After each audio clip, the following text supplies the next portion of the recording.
আসসালামু আলাইকুম প্রিয় দর্শক। তো আজকের আপনাদেরকে আমি দেখাবো ব্ল্যাক রাইস কীভাবে রান্না করতে হয়। আসলে অ্যাকচুয়ালি আমি ফুড এরিনাতে এই ভিডিওটা করি না, কারণ ফুড এরিনাতে যখন আমরা রান্না করি তখন অনেক বেশি পরিমাণ 3 কেজি 4 কেজি 5 কেজির মতো রান্না করি একাত্রে। তো সেক্ষেত্রে আপনাদের যদি এই ভিডিওটা দেখায় আপনারা পুরোপুরি বুঝতে পারবেন না। এই জন্য আজকের আমি একজন পরিমাণ যাতে খেতে পারে এই পরিমাণ রাইস নিয়েছি। প্রায় এখানে 3 মুঠের মতো রাইস আছে। আমি মুঠ দিয়ে 3 মুঠ নিছি। তো আসলে দর্শক, আপনারা যারা ব্ল্যাক রাইসটা বাসা বাড়িতে রান্না করবেন, এটা কিন্তু অনেক হার্ড, অনেক শক্ত। তো এটা আপনারা যদি একদিন আগে ভিজাই রাখেন সেক্ষেত্রে কুকিং টাইমটা অনেক কম লাগবে এবং টেস্টও ভালো আসবে। তো যদি 12 ঘন্টা 13 ঘন্টা যদি আপনারা ভিজাই রাখেন সেক্ষেত্রে অবশ্যই প্রপার ভালো মতো ওয়াশ করে নেবেন, কারণ এটা একটা স্মেল আসতে পারে। তো আমি যেটা আজকে করবো, ডাইরেক্ট আমি বসাই দিব, এটা রান্না করতে অনেকক্ষণ টাইম লাগবে। তো এইটাই এখন আমি ওয়াশ করে নিব।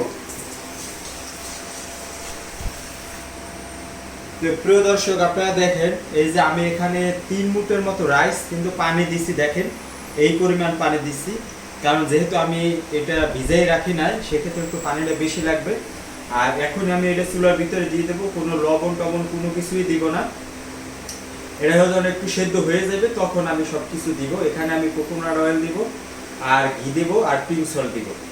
তো আরেকটা জিনিস গুরুত্বপূর্ণ, যেটা আপনারা যদি কোকোনাট অয়েল, যেটা কুকিং অয়েল, এটা যদি আপনারা ইউজ করেন সেক্ষেত্রে একটু আগে দিবেন। আর যদি এক্সট্রা ভার্জিন কোকোনাট ইউজ করেন সেক্ষেত্রে এটা নামানোর আগে দিয়ে দেবেন। আপনারা জানেন যে এক্সট্রা ভার্জিন কোল্ড প্রেসড যে কোকোনাট অয়েল, এটা যদি আগে দেন তাহলে এটার পুষ্টিগুণ নষ্ট হয়ে যাবে। তো এখন আমি এটা বসায় রাখবো প্রায়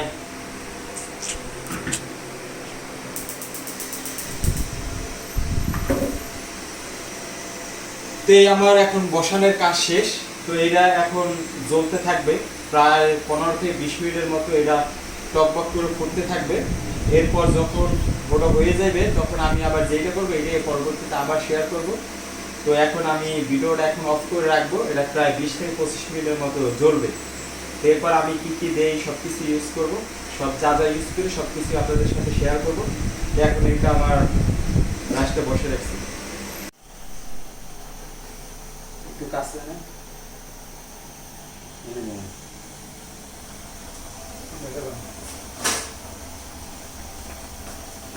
তো প্রিয় দর্শক, তো আপনারা এই যে দেখেন, এই যে আমি কিন্তু এই এই পর্যায়ে কাছে না দেখেন, এই পর্যায়ে এখন কিন্তু আমি চুলার আঁচ একবার কমাই দিব, মানে একবার মিডিয়াম আঁচে রাখবো।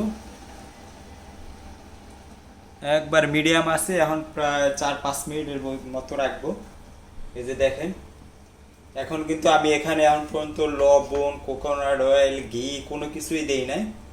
জাস্ট এখন আমি আরও 3-4-5 মিনিটের মতো রাখবো। আর এর আগে কিন্তু আমি বেশি একটা নাড়া টাড়া কোনো কিছুই দেই নাই। এখন একটু মাঝে মাঝে নাড়া দিতে হবে, প্লাস একবার দমে রেখে দিব। তা আসলে দর্শক, এখানে খুবই গুরুত্বপূর্ণ যে কথাটা, এক্সট্রা ভার্জিন যে কোল্ড পেস্ট যে কোকোনাট অয়েল, এইটা আমরা দিব একবার লাস্টে। যেহেতু কোল্ড পেস্ট কোকোনাট অয়েলটা যদি আমরা আগে দিই সেক্ষেত্রে পুষ্টিগুণ নষ্ট হয়ে যাবে। আর আমরা যদি কেউ কুকিং অয়েল ইউজ করি সেক্ষেত্রে আপনি আগেই দিয়ে দিতে পারেন। আর এটা টেস্ট বাড়ানোর জন্য আমি ঘি এবং পিঙ্ক সল্ট আর কোকোনাট অয়েল দিব। আমার থেকে 20 থেকে 25 মিনিটের মতো লাগছে আমার রান্না করতে, যেহেতু অল্প পরিমাণ রাইস, একটু সময় বেশি লাগবে। আর আপনারা ধৈর্য ধরে অবশ্যই রান্না করবেন।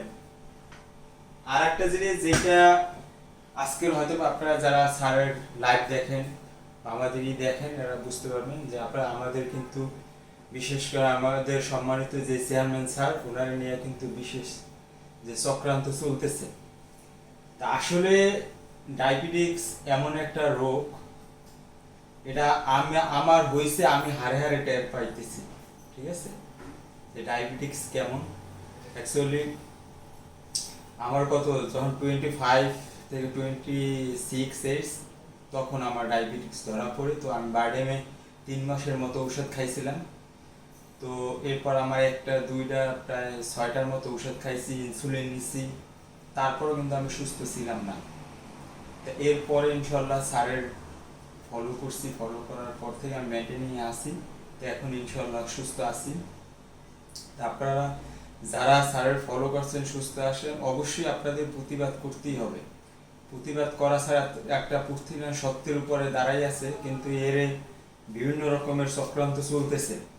তা আপনারা সবাই জানেন, আমি নতুন করে কোনো কিছুই বলবো না। আপনারা সবাই স্যারের জন্য, আমার জন্য, সবার জন্য দোয়া করবেন, যাতে সব চক্রান্ত সব কিছুই করে যে আমাদের স্যার যেন আবার সব কিছু করতে পারে।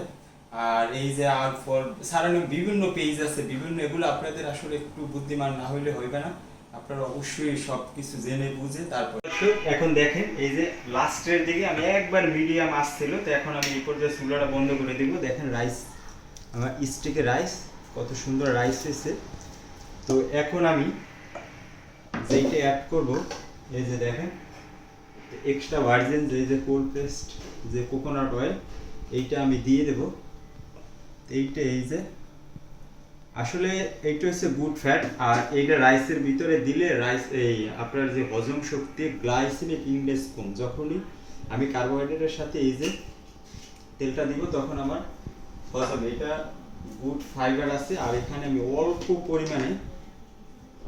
পরিমাণে পিঙ্ক সল্ট দিয়ে দেবো। এই যে অল্প পরিমাণে আমি পিঙ্ক সল্ট দিয়ে দেবো, আর সাথে দিয়ে দেবো আমি ঘি। তো ঘিটা দিলে টেস্টটা আসলে এই যে এখন অ্যাকচুয়ালি স্যারে বলে এটা 3 থেকে 4 চামচ ডেলি খাইতে। তো আমি যদি হলুদের বিস্টারের সাথে 1 চামচ খাই বা কিংবা কফির সাথে খাই, তো এরপর বাকি যে 2 চামচ থাকে এটা আমি রাইসের ভিতরে দিয়ে দেবো। আর যদি না থাকে আমি এটার ভিতরে, আপনারা এটা বুঝে পরে মিক্স করবেন কতটুকু পরিমাণ, কিছুই না। এখন আমি এইটারে এই যে দেখেন প্রপার এটা মিক্স করবো এই যে। তো দেখেন এটা ডিনারের যে সারাদিনের যে খাবার, সারাদিনের যে ক্লান্তি, আপনি যে জিম করবেন বা ব্যায়াম করবেন বা যাই করেন, করার পরে যে লাস্টে যে কার্বোহাইড্রেটটা নেবেন, এই যে দেখেন এতটুকু নিলে আপনার এনাফ। তো এখানে কি আছে, কোকোনাট অয়েল আছে, পিঙ্ক সল্ট আছে, ঘি আছে, গুড কার্বোহাইড্রেট আছে, ফ্যাট আছে, সব কিছু আছে।